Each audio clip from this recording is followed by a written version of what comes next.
Hey everyone, welcome back. Today we're diving into something that's generating significant buzz and could directly impact millions of Americans. Three separate proposals for direct payments ranging from $1,200 all the way up to $2,000. What makes these particularly noteworthy is their specific focus on Social Security recipients and lower income households, groups that haven't seen this level of attention in quite some time. I'm getting dozens of questions daily about these proposals, so I want to provide a comprehensive breakdown of each one, examine their likelihood of passage, and discuss what they could mean for your financial situation. Let's get into the details. Let's start with what's grabbing the most headlines: the $2,000 payment proposal. This idea surfaced in mid-November and has been described as a dividend funded through tariff revenue collections. Now, I want to address something right off the bat because there's been confusion about terminology. Some people get hung up on whether it's called a stimulus check, a dividend, a rebate, or a distribution. Here's the reality. The label doesn't change what it is: money in your pocket. If someone handed you $2,000 and called it a stimulus, you'd be grateful. If they called it a dividend, would your reaction be any different? Of course not. You'd say thank you and move on with your day. The important detail here isn't the name, it's the eligibility criteria and funding mechanism. This proposal explicitly targets low to middle income Americans. High income earners would be excluded, which has been stated clearly and repeatedly. The funding would come from tariff revenues, essentially taking a portion of the money collected from import taxes and redistributing it to households. Now, why is this framed as a dividend? It's a messaging strategy.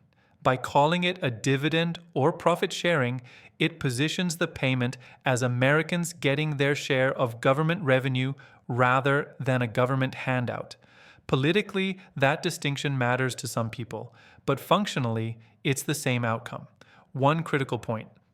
Some commenters have suggested this would only apply to people filing tax returns or those with earned income. That's a misunderstanding.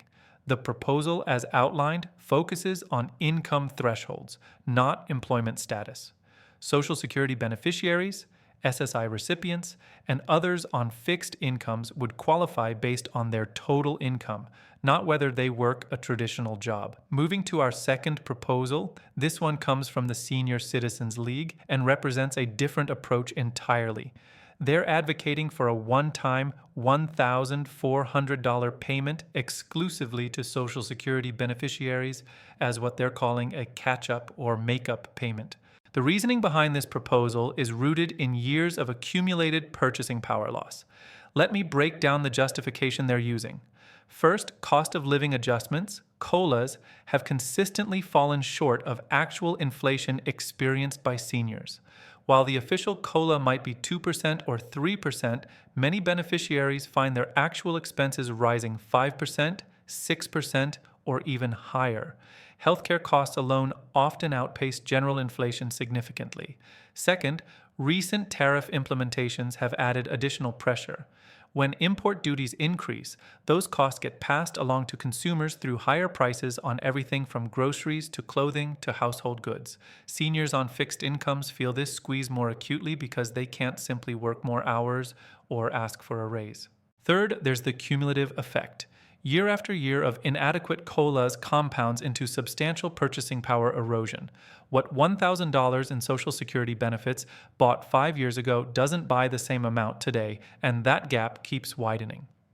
The Senior Citizens League argues that a $1,400 one-time payment would help address this accumulated shortfall without requiring a permanent increase to the Social Security program's obligations. It's positioned as corrective relief for past inadequacies rather than an ongoing benefit enhancement. What I find particularly interesting about this proposal is its specificity. It acknowledges the unique financial pressures facing Social Security recipients and attempts to address them directly rather than through broad economic stimulus that might miss this demographic entirely. Our third proposal takes yet another approach. Introduced earlier this year by a coalition of lawmakers, including several prominent senators, the Social Security Emergency Inflation Relief Act would provide $200 per month for 6 consecutive months to all Social Security beneficiaries, totaling $1,200. This proposal has approximately 10 co-sponsors at last count, giving it a reasonable base of legislative support. The monthly structure is what sets this apart from the other two options. Why structure it as monthly payments instead of a lump sum? There are several strategic reasons. First, monthly payments align with how Social Security already operates. Beneficiaries are accustomed to receiving their benefits monthly, so adding a temporary supplement fits naturally into existing payment infrastructure and household budgeting patterns. Second, it provides sustained relief rather than a one-time boost. A $1,200 lump sum might disappear quickly if unexpected expenses arise, but $200 monthly over 6 months offers more consistent support for ongoing costs like utilities, groceries, and medications. Third, the emergency inflation relief framing positions this as a temporary crisis response, which may make it more palatable to fiscal conservatives concerned about permanent spending increases. The 6-month sunset creates a natural endpoint and avoids the political challenge of later trying to phase out a benefit people have come to expect. Like the other proposals, this one directly addresses inflation concerns, tariff impacts, and the purchasing power squeeze facing fixed income households. It's explicitly designed for Social Security beneficiaries, meaning SSI recipients, retirees, disability beneficiaries, and survivor benefit recipients would all qualify. Now that we've examined all three proposals individually, let's look at what they share and how they differ. All three proposals share the same foundational concerns: rising cost of living, inadequate purchasing power, inflation pressures, and the particular vulnerability of fixed income households. They're all responsive to the economic environment we're currently experiencing. The key differences lie in approach and scope. The $2,000 proposal casts the widest net, including low and middle income Americans generally, not just Social Security recipients. It's funded through tariff revenue, creating a direct link between trade policy and household assistance.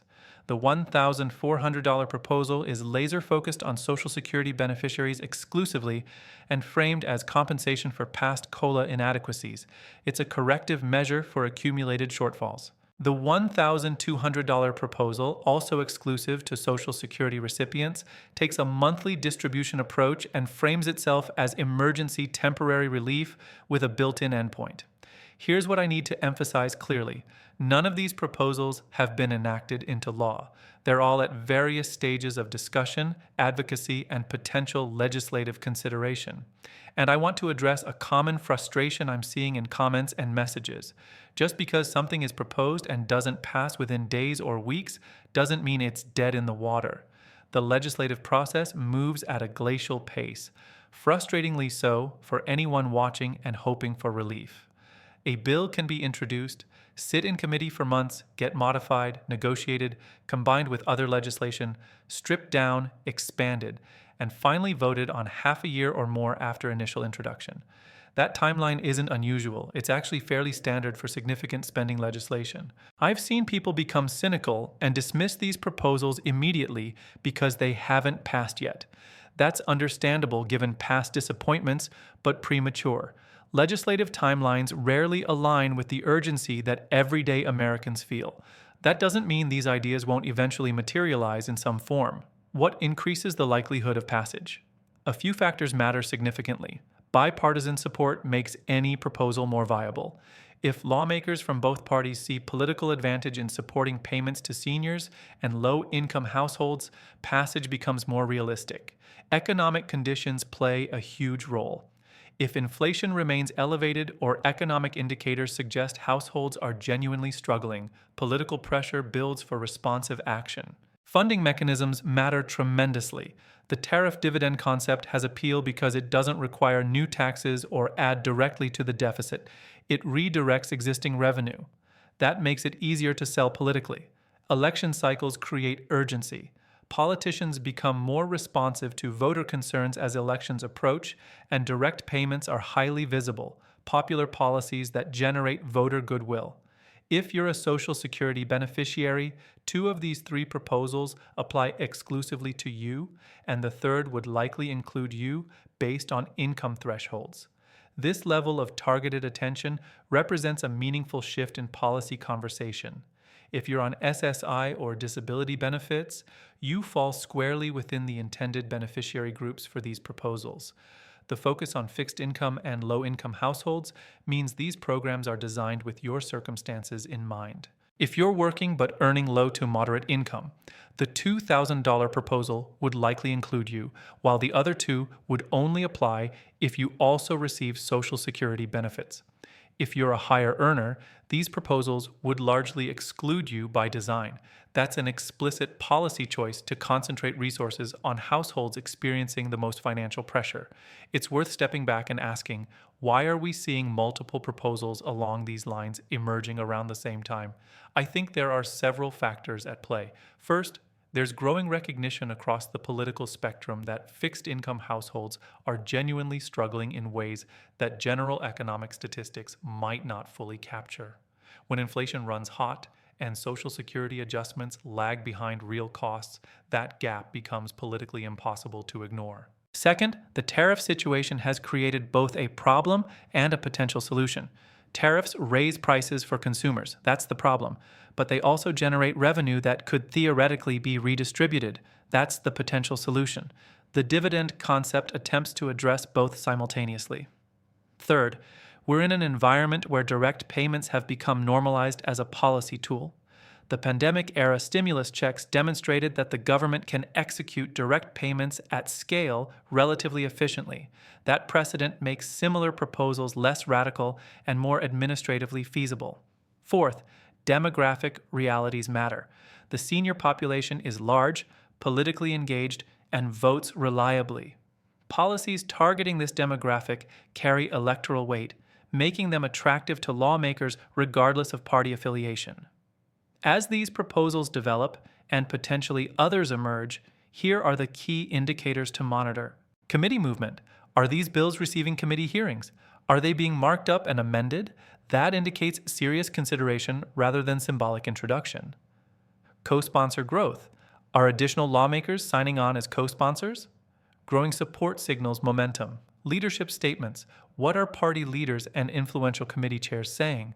Their positions heavily influence whether proposals advance. Budget reconciliation opportunities. Some proposals might get folded into larger budget bills, which could accelerate their path to passage, but also complicate their details. Executive branch signals. Support or opposition from the administration affects legislative strategy and likelihood of enactment. Media coverage and public pressure. Sustained attention from constituents and media can influence legislative priorities. We're looking at three distinct proposals totaling $1,200, $1,400, and $2,000 respectively, all aimed at providing financial relief to Social Security recipients and low-income households. Each takes a different approach, has different funding mechanisms, and faces different legislative pathways. The fact that multiple proposals are circulating simultaneously suggests this isn't just one legislator's pet project. There's genuine momentum behind the idea of providing targeted relief to these populations. Whether any of these specific proposals becomes law in their current form remains uncertain, but the underlying policy conversation is real and ongoing. For those who would benefit from any of these payments, the key is to stay informed without getting consumed by daily speculation. Legislative processes are maddeningly slow, and proposals often transform significantly between introduction and enactment. What starts as a $2,000 dividend might become a $1,500 tax credit combined with enhanced SNAP benefits. The final product rarely matches the initial proposal exactly. That said, the direction of travel matters. The fact that policymakers are focusing on fixed income and low-income households specifically, rather than universal payments, suggests a more targeted approach to economic relief. Whether that results in one of these specific plans or something altogether different, the attention to these groups represents meaningful policy focus. The remainder of this year and into next year promises to be eventful on the economic policy front. These payment proposals are just one piece of a larger puzzle that includes inflation management, tax policy, Social Security reform discussions, and budget negotiations. I'll continue monitoring all developments closely and providing updates as situations evolve. The legislative process offers plenty of twists and turns, and proposals can gain momentum quickly or stall unexpectedly. Staying informed means following the process over time rather than reacting to any single day's headlines. For now, we have 3 serious proposals on the table, providing different pathways to the same goal: putting money directly into the pockets of Americans who need it most.